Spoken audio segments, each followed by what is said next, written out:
So students, today I'm going to explain you that what is titration.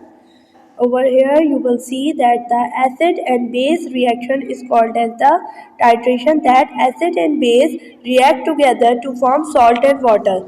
This is called as the titration. That the acid and base neutralize each other reaction, each other properties, and form a new product, that is the salt and water. Over here you will see a reaction, that is HCl plus NaOH, HCl plus NaOH, which will form NaCl and H2O.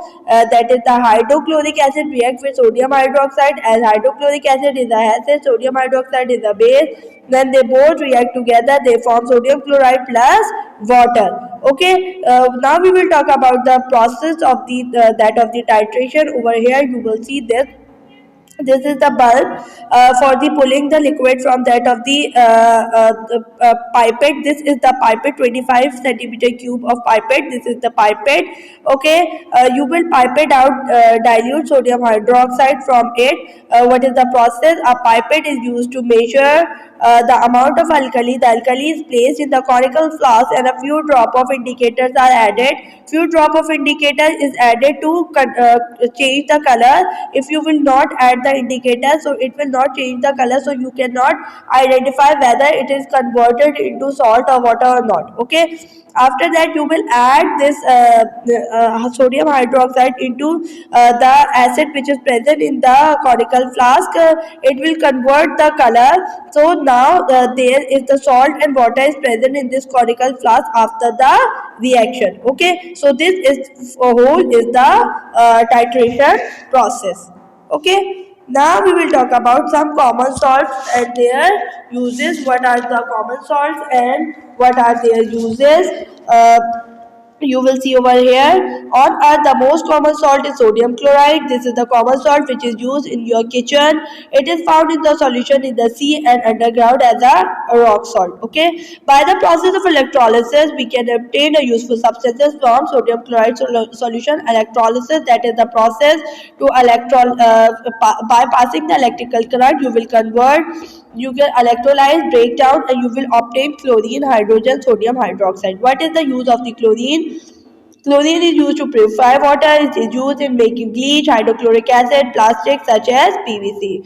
What is the function of hydrogen? Used as a fuel. Combined with nitrogen to make ammonia. Combined with vegetable oil to make margarine.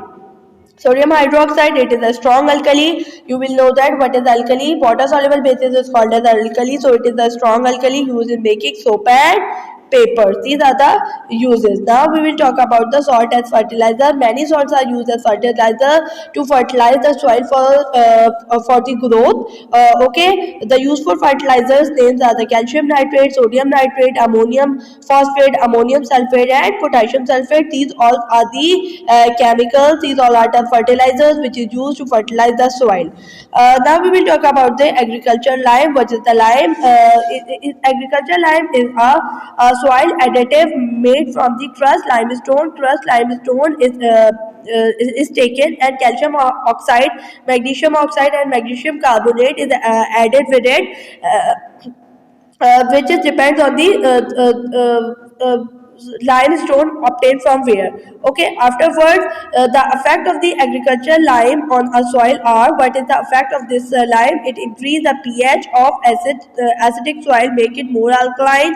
If the soil is more acidic, so it is impossible for any type of growth. That's why it will increase the pH, so its acidity will be decreased. It provide a source of chemical and magnesium to the plant. It provide a source of calcium and magnesium to the plant, and last part, it provide drainage in heavy soil. Okay beta, this is all the functions of the agricultural lime. Now you have to complete these 4 questions in your chemistry copy,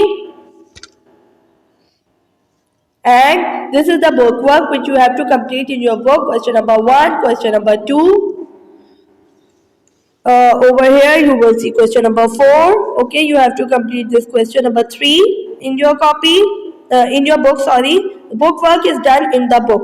Okay, and this is the question number 4, which you have to give the answer of this question except part B of question number 2. Okay, this is all the work which you have to complete in your books.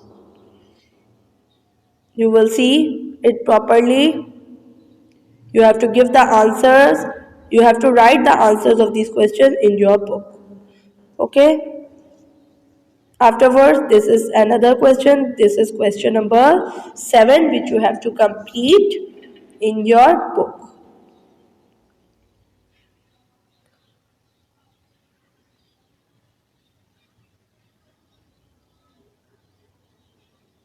This is the answers which is written in front of the questions.